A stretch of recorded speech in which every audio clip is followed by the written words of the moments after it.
nice to see all the faces and all the names that have no faces to them, but see more than 250 students in this chat. I hope that just like the previous lectures, I will be able to give you some interesting information, to give you some insights for really an industry that changed a lot in the current situation and in the past 1-2 years. And also feel free to write the questions in the chat. For the 5 minutes after what I want to share you, I will try to answer some, and like the other lectures, of course, I will answer in the meanwhile after. So I will show you now a brief presentation of things that I thought that will be nice to share with you. As Maria said also earlier, I am the CEO of one of the biggest event companies in Bulgaria.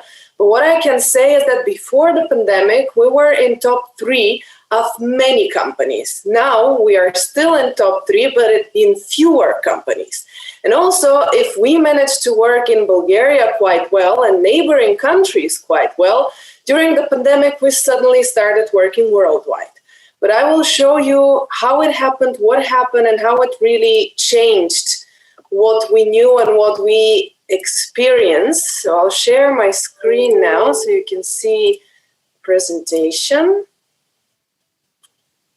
I hope that you can see it. And I can show you a couple of slides with some insights. Let's put this down. All right.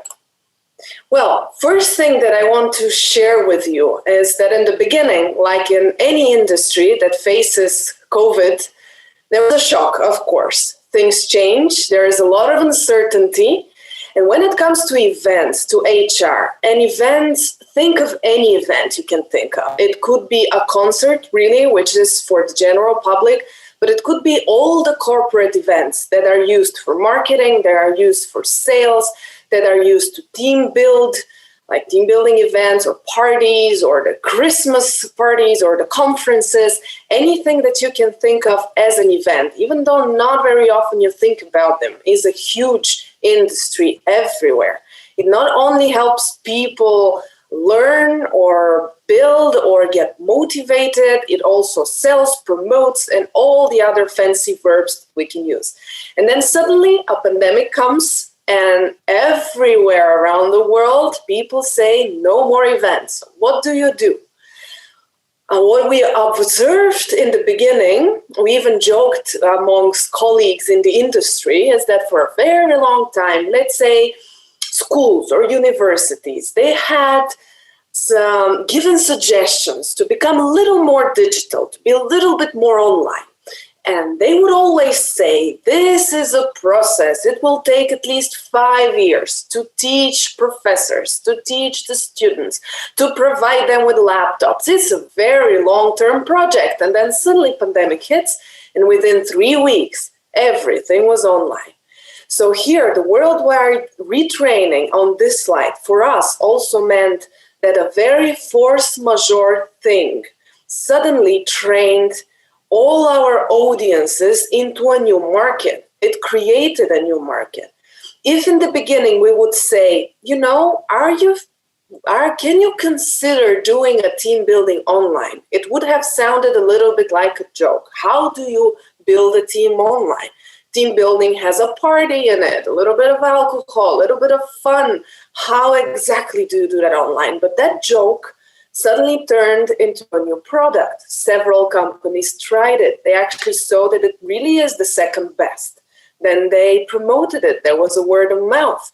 And suddenly within several months, you have a world that already has laptops, that already is working online. It had to train itself. You didn't even have to do anything about it. And suddenly they are open for the new things you can offer. And then came your work. Were you able to be fast enough and to adapt? And what did you have to do in order to stay alive, but also thrive in this new world? Generally, when you go to an angel investor, let's say you want to start a business. In the past, 80% of the yeses, 80% of the business money went to IT stuff because it's scalable. Angel investors, they want scalability. What is scalability? You create something And that's something you can sell to many people without putting much more effort in it. When you're an event company and you say that you have the best, let's say, team building game done on a terrain, in order to multiply this game for as many projects as you have, you need to multiply the people, you need to multiply the materials, you need to recreate that game every single time you have to do it. So that's not scalable. You can still grow, you can still be international, but that will take, just like for the schools, years. And then when you create that same team building game online, you build it once as a software, as a marketing, as a promotion, and you upload it to your website and you need 1 or 2 people to perform it. Then suddenly you start working with companies in Russia, all over Europe, in the US if you want, and you become scalable. A business that was never meant to be scalable suddenly becomes so. The survival of the fittest, how do you do it? Not only in the event industry, in any industry that was not supposed to be scalable before it. First, you need to adapt fast. You need to go over the shock, understand that change happened, that's it. You shouldn't change anything. You can't change. You're not a pharmaceutical to find the cure and cure the world tomorrow, but you are very good at what you do. So you need to reinvent it. You need to create a new game. You need to sit at the scripts of your events and you need to figure out how can those become online. Then you innovate it, you create it, you learn in the process, you find things in the process, you start to multitask. You work from home, you work on all the communication softwares now popular, you work on 2 computers and on your phone at the same time, and you combine all that into creating a product. The interesting thing is that some of the events in the beginning, in the first months, we sat down with our team, we had them on idea base, we knew how to do them. We didn't have the time to create them yet, but we knew how to do them. We presented them to customers that we already had from 10 years of experience past.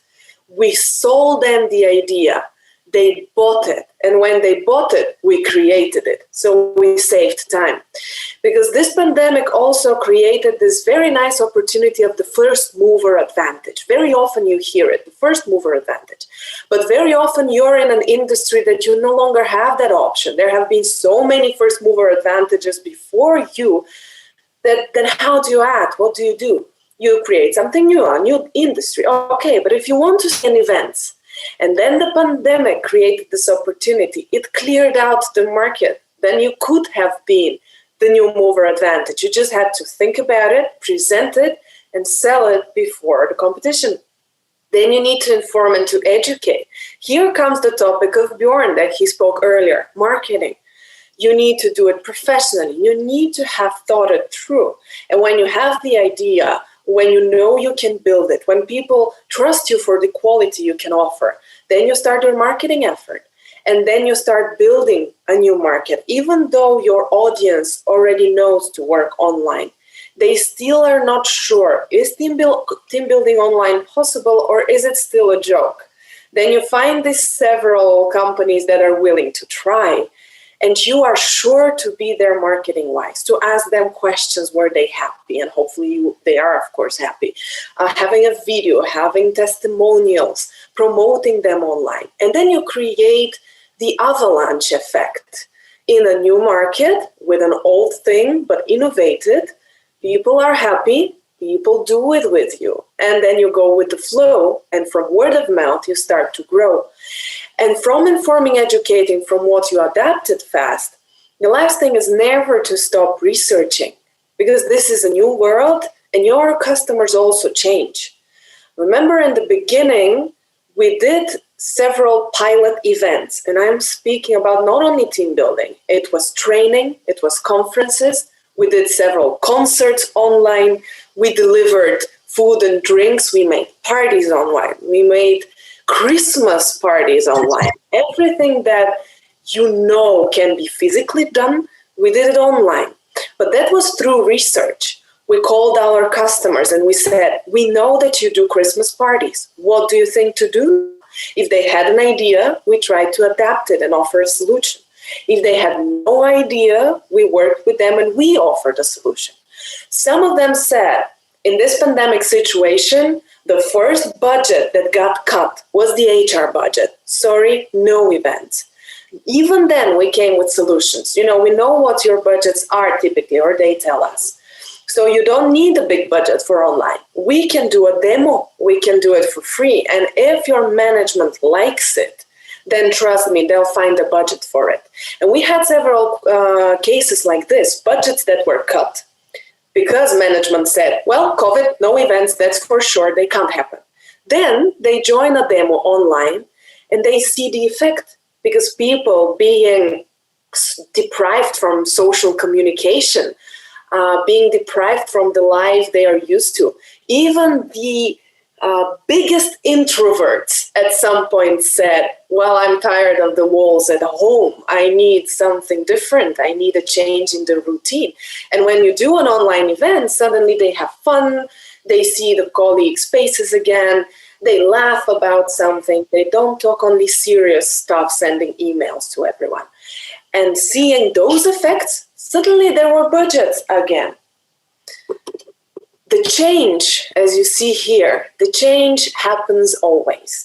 The cool thing is that your generation is born with the change. It lives in the change. You change jobs fast. You love to work. You multitask. Your attention span is really short, which is actually nice in a way, because you can find information fast. You can adapt fast. And the Darwin's theory is that, well, those that adapt fastest are those that thrive. Not the strongest, not those that fly best, but those that adapt best. So the change is a fact, but it's also an opportunity if you see it that way. It creates scale where there was no scale before. The pandemic definitely closed a lot of doors, but as I love to say, it opened windows. You still can get out, but you need wings. You need to be creative. You need to be innovative to get out of the window and not fall down and die, but fly. And also it rearranged the world and the market. It made space for new people, but it also made space for the old ones who are willing to adapt. Some short ideas of what we also did to motivate, and I will also show you a couple of more things in the time. I'm still following the time on the computer. I think I have 3 to 5 minutes before the questions. But shortly, some ideas we did in the beginning also to motivate not only customers, but also our colleagues, our teams, because they were also hit by the shock in the beginning. One idea, send a survival kit to friends. It could be, in your case, if you're still students not working somewhere, practice with friends you have. Send them a survival skill, packages of teas, of candy, of things they will need if they stay only at home, and give them a smile. You can also make a team lunch. Not in all the cities in Russia, like not all cities in Bulgaria offer this, but most of them do. You can order a lunch for a particular time in the day. So book a meeting at 12 for lunch, surprise them with some lunch delivered to their doorsteps. We also sent some photos at the beginning of the empty office, just to create that feeling of nostalgia. Even though now we are back into a mix, but for almost a year and a half, we worked from home. And actually, that still works well. Team building, of course, going online and recreating the way team building is done. For example, maybe you know that in team building, you also have the game, let's say, escape room. I'm not sure how it would be in Russian, but you have these facilities where you go in with a team, the door is hypothetically locked, and you go through clues, you open safes, you find codes, you tackle clues in order to get out of the locked room. So even that you have now online. You have softwares like this here, Mystery Door, that you can create games of breaking things, finding safes, writing in codes. This is actually a software that's for free, roomescapemaker.com. that's available at your country. This is something unbelievable that you can do with colleagues or with friends. So a lot of things got digitalized pretty fast. And I'll go through these. Most of these you see, communication developed with all the platforms to communicate, cooperation with Mentimeters, Kahoots, and other kind of questionnaires you can do online, project management tools, huge amount of things. And just to show you one last thing, I'm not sure if it's going to be very well optimized for video, but at least you can see in this several seconds of a video here. I think that even one of the events we did with Bjorn Stenver's team is here, if I'm not mistaken. But you can see in this next 30 seconds video examples of wine degustation that we did online, wine sent to people, and sommelier tells them about the wines, and we actually tried online. Escape games played online. Treasure hunting played online, Christmas parties online. Let me just put it with volume low, so if it doesn't work very well, you don't hear it bad. But just look at several images of how these things are done.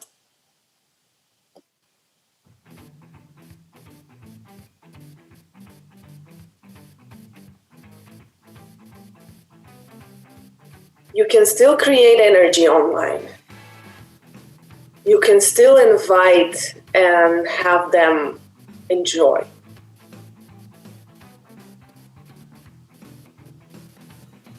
You can invite artists online, you can deliver food, you can have activities, you can have a show program. This is a concert online. You see the logo of the Eye Care Foundation. This is a project that I really love. With the help of Bjorn Stenvers, we did it.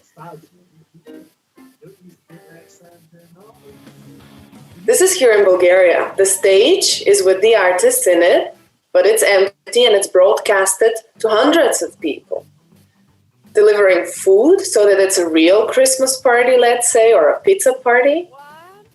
International. For the first time, we could join teams from so many different continents to play in the same event, in the same game. So to finish, and to give opportunity for questions, also these are my contacts. If you want, you can contact me and ask me personally. But to summarize what I said so far is that every change is a shock in the beginning. And this is how it's supposed to be. But those that are active, those that learn, those that don't focus on the problem, don't say, oh my God, this is awful, what we're going to do in terms of we are dead, this is the end. But focus on solutions. There is always a solution. Find people to brainstorm, come up with an idea. Build the idea first, sell it first, create it then if you need the money. Or if you have the money, create it, do a demo, play the demo, sell the demo. The only thing that you need to think is to be fast enough, to not be afraid, to be willing to risk, and to try to do it as professional as you can. To speak to the people professionally, to make it look professionally, and to really work hard to be part of the change. Because change will happen with or without you, but it's really nice if you're going to be part of it. So thank you for this, and I am open for questions. Thank you so much, Antonia, for very interesting and relevant information and topic and speech. And we have a lot of questions again in the chat. Unfortunately, I cannot answer all of them now. I think I will start with 3. And if you have time to stay for a while, you can answer it in chat, or as with the previous speakers, I will send it to them and we'll ask you to answer them during the day to return it to our students. So is starting a new business during the pandemic a good idea or not? I saw a similar question with the earlier speakers. I would say I'm willing to say yes, but it's both yes and no. Why is it yes? It's definitely good to start a business in an area that doesn't require a lot of initial capital. That is, if you can do it online, if you can create something digital, if you can enter a market where all the players were big and non-flexible, you have a door opening. You can be the new one, you can be the innovative, and you can win market. If during a pandemic you try to build a factory and sell, for example, a product that no one now buys because everyone is buying medicine and toilet paper, and you want to sell, I don't know, something that people don't buy now, then don't do it. But if you can go online, it's the best time to do it because the whole world has been trained to buy online. And if you can create a business with something online, this is definitely your time right now. Thank you. The next question. Whether the contingent and the number of people change depending on whether the event is being held online or offline? Yes, there is a change. I'd say not that much in numbers. If you do your marketing well, you can still get the numbers you want. You have a change a little bit of the type of audience that comes. For example, it's much easier to get the younger people online. Those that are not very much into technology, even though many of them learned because they had to, still if you need to sell a product to old people, retired people at home, it will be a little bit hard to do online, but you can get to them via their sons, daughters, and nieces and nephews. So you still can get a big event. It will be just a little different. Okay, thank you. And the last question for the session. A question for the first slide. It is rather difficult to predict exact period of time which will take transformation process in event industry. But we may assume where does this lead us? Where does this lead us? As your opinion, what new features of event industry will be generated by this transformation? I do believe that in the future, when the pandemic is calmer or gone, let's also hope that's not far from now, we will go back slightly to the previous life, but never fully. Now that the world learned to be online, I do believe that successful events will always have an online portion. Even now, we already have some people, for example, getting 100 people offline in a room, but then broadcasting the event for 10,000 more online.